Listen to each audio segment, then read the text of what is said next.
जब लड़की ने देखा कि एक औरत जो 60 के ऊपर दिख रही थी सिर्फ एक नहाने के बाद एकदम गॉर्जियस यंग रकास बन गई, तो उसे जरा भी शौक नहीं हुआ, क्योंकि वो खुद दुनिया की आखिरी एजलेस ब्यूटी थी। हजारों साल की नींद के बाद भी उसका फेस बिल्कुल वैसा ही परफेक्ट था। उसी दिन जब वो उठी तो अचानक उसके चेस्ट में तेज दर्द हुआ। उसे फील हुआ कि उसका कोई ब्लड रिलेटिव खतरे में है। उसने अपनी हेवनली आई खोला और देखा कि उसकी बहन को एक रकास ने फंसाकर मार दिया। उसी रात वो एक पैलेस मेड बनकर महल में चोरी छुपे घुसी ताकि कुछ इंफॉर्मेशन निकाल सके। अंदर जाते ही उसे अजीब अजीब बातें सुनने को मिली कि उस रकास पर टाइम का कोई असर नहीं होता और वो उल्टा यंग होती जा रही थी। सबसे डरावनी बात यह थी कि जो भी नौकरानी उस रकास के महल में जाती वो कभी वापस नहीं आती। सब लोग उस जगह से दूर भागते थे, लेकिन लड़की खुद जमीन पर रेंगती हुई रकास के लिए स्टेपिंग स्टोन बन गई। इसी बहाने उसे उसके पास रहने का चांस मिल गया, जबकि बाकी सारी नौकरानियों को बेरहमी से मार डाला गया। रकास को लगता था कि वो दुनिया की सबसे खूबसूरत औरत है, लेकिन लड़की की आंखों को वो बेवकूफ नहीं बना सकती थी, क्योंकि लड़की जानती थी कि रकास पे पहले से ही कोई कर्ज लगा हुआ है और कभी भी उसका सच सामने आ सकता है। रकास ने एक ब्लेसेड आर्टिफैक्ट से लड़की के माथे को काटा, ये चेक करने के लिए कि वो सच में साधारण है या नहीं। जब कुछ नहीं हुआ तो रकास ने चैन की सांस ली। लड़की ने सारी बेइज्जती चुपचाप झेली, क्योंकि उसे अभी भी अपनी बहन को ढूंढना था। उस रात रकास का सोल ऑर्ब टूटने लगा। उसकी स्किन तेजी से बूढ़ी होने लगी। गुस्से में और शर्म से लाल होकर उसने सबको बाहर भगा दिया। लड़की वहीं रुककर सब कुछ देखना चाहती थी, लेकिन एक और नौकरानी ने उसे पीछे खींच लिया और वार्न किया कि यहाँ वो सिर्फ एक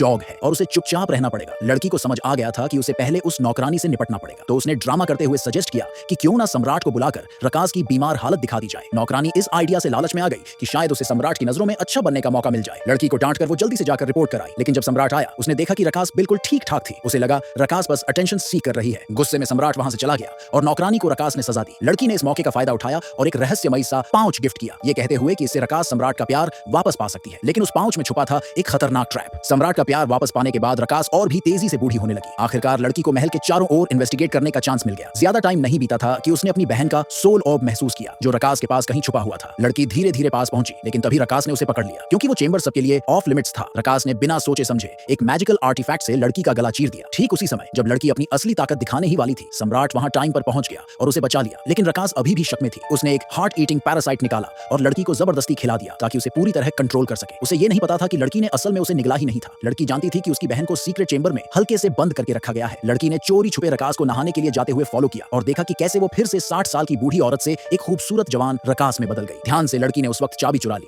और सम्राट की मौजूदगी का फायदा उठाकर थोड़ा और टाइम खरीदा। फिर वो बात से निकली और सीधा सीक्रेट चेंबर की तरफ बढ़ी। उधर रकास सम्राट के साथ फ्लर्ट कर रही थी। तभी उसे एहसास हुआ कि उसका हाथ अजीब तरीके से बिगड़ने लगा है। उसे समझ आ गया कि टाइम खत्म हो चुका है। उसने सम्राट को भगाने की कोशिश की, लेकिन सम्राट तो मस्ती में था, वो जाने को तैयार ही नहीं था। जल्दी से सोचते हुए रकास ने अपनी बेल्ट से सम्राट की आंखों पर पट्टी बांध दी, ये कहकर कि वो एक गेम खेलना चाहती है। फिर वो सीधा सीक्रेट रूम की तरफ दौड़ी। उसी वक्त लड़की भी रकास के चेंबर में एंटर कर रही थी, लेकिन फिर से एक नौकरानी ने उसे रोक लिया। लड़की ने खुद को कूल रखा और झूठ बोला कि रकास ने उसे कपड़े लाने भेजा है। फिर उसे याद दिलाया कि सम्राट भी पास में है। नौकरानी लालच में आ गई और खुद कपड़े ले जाने का डिसीजन कर लिया। उधर रकास पूरी तरह से बदल चुकी थी और दूसरी तरफ लड़की आखिरकार सीक्रेट चेंबर तक पहुंच गई। लेकिन जैसे ही उसने दरवाजा खोला, जो उसने देखा उसे देखकर उसकी रूह कांप गई।